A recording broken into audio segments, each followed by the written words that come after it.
Nigeria Info FM. How you doing today? It's the 12th day in the month of August 2025. And it's a Tuesday and it's a good day. So yesterday someone said they missed my yo, what's up? So I am bringing it back. Yo, what's up? How you doing? How's your mind? How's your body? And how is your soul? My name is Denise. That is Walu. And it is the sunny side of life right here on the number one talk station, 92.3 Nigeria Info FM. Yeah. How do you feel now? Exploitation and cheating for more profit is the conversation we are having in this hour. But before then, I will be giving out 25,000 naira to two people on the sunny side today. That is 50,000 naira in total. And you can be one of the winners only when you head on to the website oneplay.ng. That's the number one, then play.ng. That's oneplay.ng. You select Nigeria Info 92.3 page and you purchase your ticket and you ensure your phone is charged, you're within network coverage, and you are very close to your phone. So if it turns out to be you who will win, when I call you, it will be reachable and you will pick. Yeah. If you can't use the website, you can use the USSD code *347 *880 *6#. *347 *880 *6#. Having said that, my conversation for 2 o'clock is quite a conversation. A sad story of a 1-month-old baby girl who was the victim of female genital mutilation.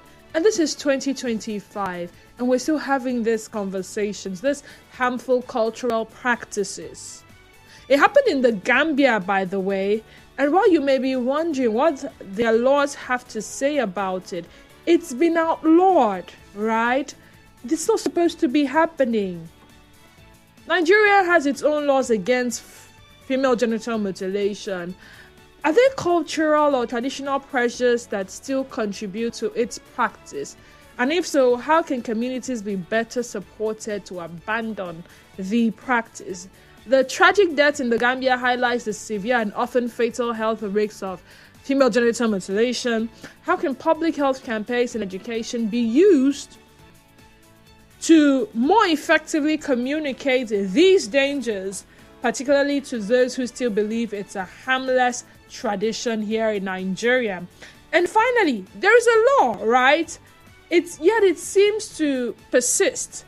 In Nigeria, what more can be done beyond legislation to ensure that the law is enforced and that those who perform female genital mutilation are held accountable? And what other cultural practices need to be outlawed? Now that conversation is 2 to 3, so keep your fingers crossed for it.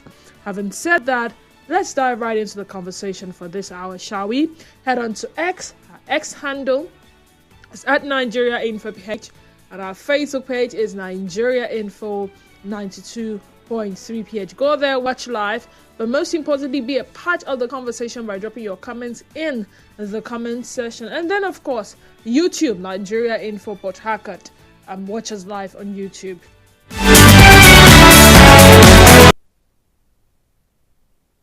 Different ideologies and different perspectives.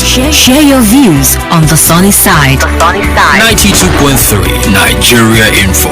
Let's talk. Let's talk.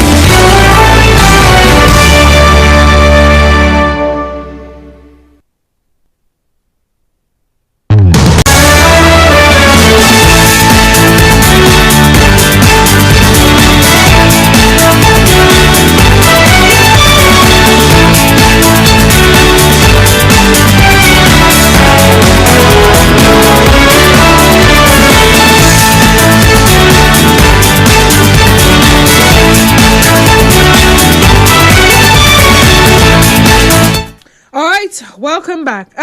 Should I start with this story or should I explain what cheating simply means? All right.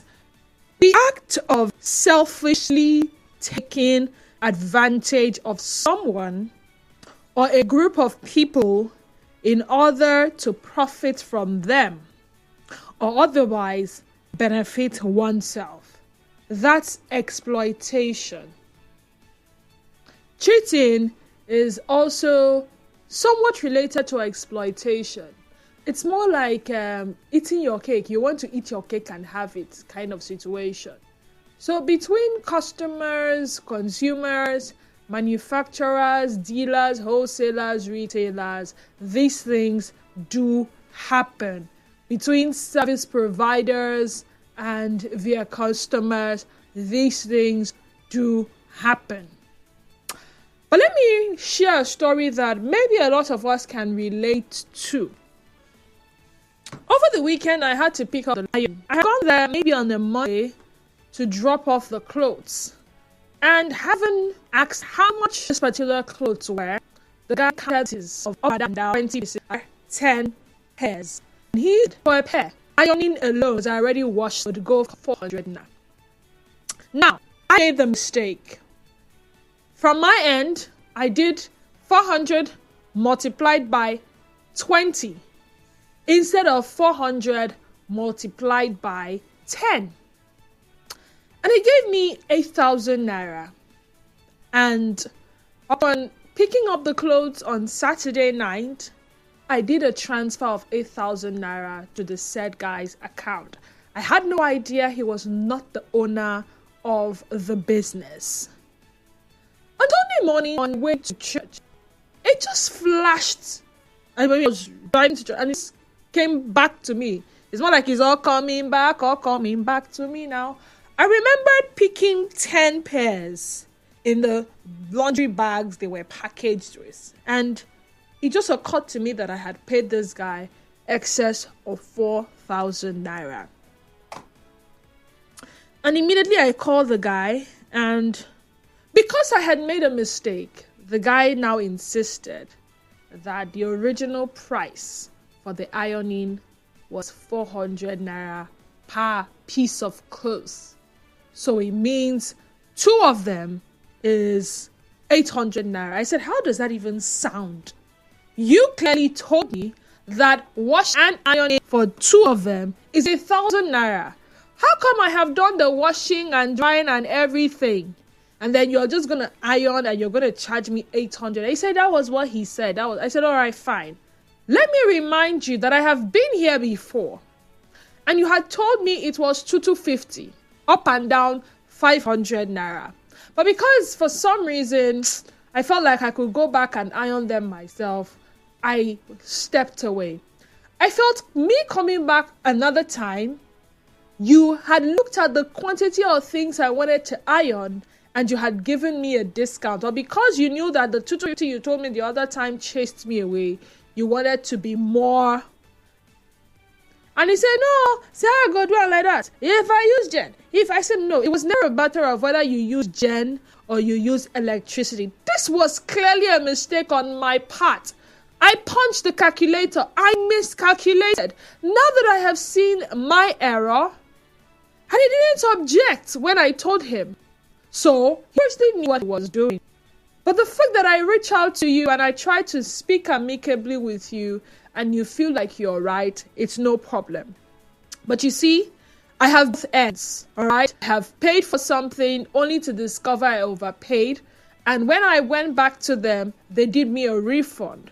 I have equally gone to a supermarket, picked items, and I discovered they didn't till one of my items. So I had short paid them. I went back to them and I said, I got 2 tins of milk as opposed to 1.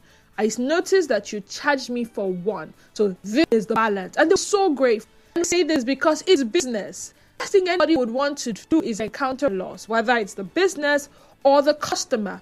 This is my account number. The number I'm using to call you is actually my account number on a particular bank or particular mobile app or what you call it now. If you like what you did good, I leave it with your conscience. But if you feel like you need to do the right thing, forward my balance to this phone number.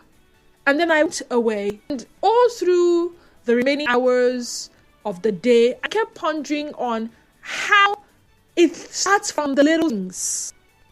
You go to buy, they tell you I think 1 kg. By the time you go and weight, it's only about 600 and something kg. Now, nobody would want to move around with their own scale. I mean, what does that tell of you? Are you that petty or not? But when you discover that people have taken advantage of the fact that a lot of us do not weigh some of these things ourselves, they take advantage of that, and then it becomes a standard practice. And what have they done? They have exploited you, the customer. Now, the long and short of laundry experience was the guy later called back and said, he will refund you 1.5. Actually, it was Jen he used iron. I live in my area and I live high power. So what did you use Jen? So let's say you want to use Jen. How much are you charging me? He said 300. I said 300 multiplied by is actually 6,000. So you do a refund of 2,000. He said, the team be say I don't already do accounts for my orga. I said no.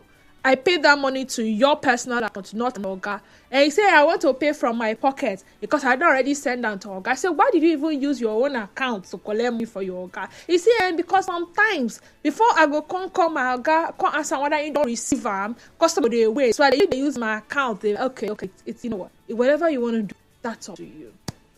It starts with small businesses and transcends the bigger recognized ones. Now, another question that struck me when I was thinking about all of this is, how has this guy been treated that feels that he needs to take 5,000 here, 4,000, 2,000 here? Is he even paid properly? Or is he just a naturally greedy person that even if his guy is paying him 1 million, he'll still find a way to rip off customers? Some multinational corporations would exploit cheaper labor markets. And at the end of the day, the impact will be felt down, we the customers will experience it. They will impose unsafe working conditions on desperate workers or devastate local ecosystems in order to reap outsized profits. Their gains occur at great cost to people and places unseen by home country regulators who might be disconnected from the final consumers who buy or use the product or services. Corruption is everywhere, they say, and there is possibly no end in sight with all of the little instances you can possibly think of. But in the name of all things moral and just, is contributing to it the way forward? And that is why I'm asking 2 questions on the sunny side today.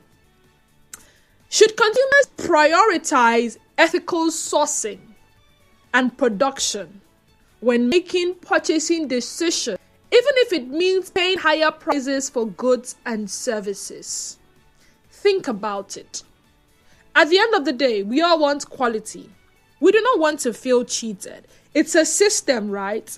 When you look at the factors of production and all of that, before it gets to you, the final consumer, are you more concerned with the price of things or the system, the entire system, how it works to have arrived at that particular point that you have to encounter it? Question 2. Is exploitation and cheating the surest and quickest way to creating lasting wealth? Because sometimes you look at things and you're like, at the end of the day, maybe because of ignorance on your part as a consumer, maybe you just don't care. Maybe because you are not the majority. Maybe because you have been marginalized over there. Maybe you find yourself in the circle where you are constantly exploited and cheated. And that is how one is making huge profits. So the products we buy, do we bother to ask? The ingredients that people actually stated inside this thing, are they the things that are inside? Are you telling us they're inside? Are you actually carry out the meal that you are going to outsource and get cheaper labor to do what you have billed us millions for? Let's talk.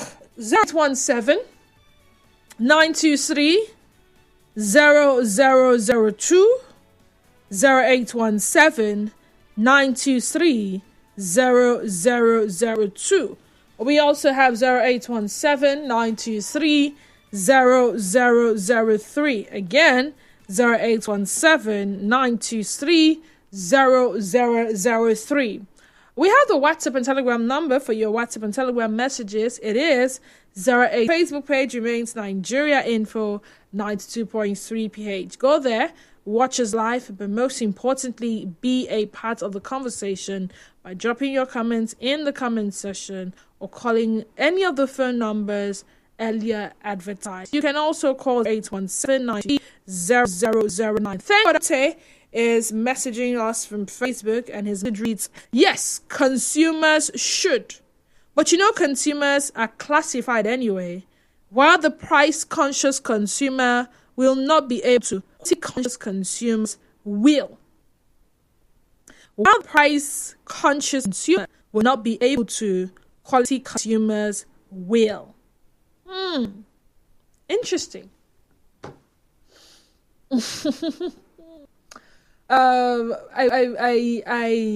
Sorry, for things lately, I've been doing a lot of DIY, and DIY has opened my eyes to a lot of things, especially when it comes to consumables. When you see the final price of something, you are wondering why it got there in the first place, when you would spend far less getting it done yourself and even derive joy knowing that what you consume is what was produced in your house. And maybe for a lot of products, it may not be the same because, hey, sometimes to get the kind of quality that you want, you would have to spend more. And then you see someone that will produce that same quality, they will charge you a reasonable amount for it. So you just do your math and know, okay, now, bulk manufacturing always going to be far less expensive than when you want to do things per person specifics as they like it.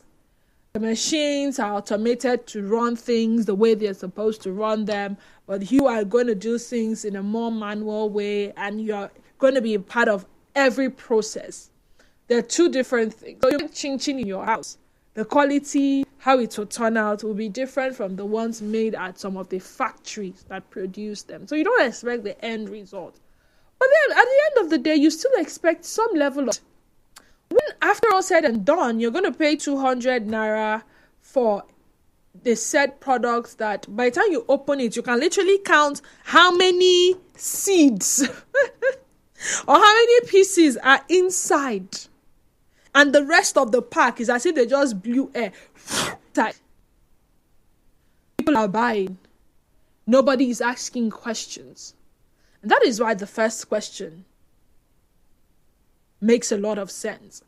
Should consumers prioritize ethical sourcing and production when making purchasing decisions, even if it means paying higher prices for goods? And again, is exploitation and cheating the surest and quickest way to creating lasting wealth? Nigeria Info. Oh dear, I don't know what's happening to my phone lines, but it seems it keeps blinking, and then I try to pick up, and then it just disconnects. I don't want to believe it's a prank call. Someone says, good day, Denise Dennis. God bless you for the program. Thank you very much. Soki Fubara from Port Harcourt says, Nigeria is filled with exploiting people and playing wayo. Plenty wayo in Nigeria. They ask you to buy something, you include your small money or choppings on top. You employ a worker, he plays with job and is concerned about how he can make some cash or is looking for his own. Where man work, na him go up. The one that used to annoy me was when you are given a lower quantity, and the extra 50 naira is the attendant's own. They do it with such impunity back there now. No man gets mind to try that with this current economic reality. Well, it will take a lot of mind change to help change our Nigeria economy. You see this fuel attendant road, I don't know about it. But I do know for a fact that there are some, filling stations that I would buy from with some level of confidence, because I'm sure that I will get my values worth. And that reminds me, once upon a time, even the fuel scarcity was another means of exploiting people. So people who had brought the fuel at a far lower price, even when there was a lot of fuel, will hoard it. So they would sell it higher to you and make more profit. And their defense, they say, you don't do it like that. How would they go back and buy more products? You read about going back to buy more products, or was it them taking advantage of the system? I read someone from the north. I can't remember what he was talking about. Was he grains or something? And he said, even in the north there, these people would harvest them and keep them for a longer period of time so that they can resell a higher price. So whether it's farmers, manufacturers, those offering services, not actually selling anything, like the laundry people I mentioned, or any other business you can think of, the ethical sourcing and production. Once upon a time, there were some companies that they had called out for using. When you say there are levels to this cheap labor, the cheapest labor you can even think of, and it was helping them maximize profit. If using cheap labor, I mean, somehow it should reflect final product that, okay, because we didn't spend this much producing this item, we shouldn't now bill or put a price that will be too outrageous for the final consumers to pay. But that is not the case. So they are not just exploiting your consumers, they're exploiting the workers. It's the same way someone tells you you're paying, let's say, 20,000 naira for an item. And you want to believe that, okay, if you think about how they will pay salaries, they will do this, they will do that. Well, it makes a lot of sense that it is at that amount. And then you finally have a conversation with one of the workers, the people that actually put in their work. Because sometimes all these business owners will have they'll have ideas, but the people that would implement those ideas actually do the bulk of work. When you have a conversation with them and they tell you that they're not even collecting up to 20,000. You're like, seriously? And then you ask them, do you know this product you actually manufacture? Do you know how much it is outside? And they say, it's not our business with this thing. It's how. Do you know how much your madam charged for this dress that she did not sew, that you are the one that made yourself? And that's why, I understand it. Sometimes they wouldn't want you to be in close communication. They won't want you to have, close contact with their workers. Again, exploitation in business for more profits is the conversation on the side today. 08179230002 and 08179230003. Again, 08179230002 and 0817-923-0003. Also try the number 017-923-0009. WhatsApp and Telegram number remains 0809 0306416 0809 0306416. On X, we're at Nigeria Info PH, and Facebook page remains Nigeria Info 92.3 PH. Is exploitation the surest and quickest way to creating lasting wealth? And when you think of it personally, have you ever had to exploit someone at some point? Hello, good afternoon to the sunny side. Hello, yes. My name is Barry. I'm from Oji. You're welcome. Yes. When it comes to business as such, at times you cannot take it away from business. And in the procurement chain, the closer you are to manufacturer, the better for you, the buyer. No, and at every point in time in life, for you to be successful, somebody has to use you. So exploitation in business is a kind of something that is embedded in the business. You can't take it away from the business. What makes the difference is your ability to get close to the manufacturer, the way the middleman, and you go have a deal. And generally, there is a cheat code that is embedded in success. That's what they teach. The rich teach their children, and the poor don't.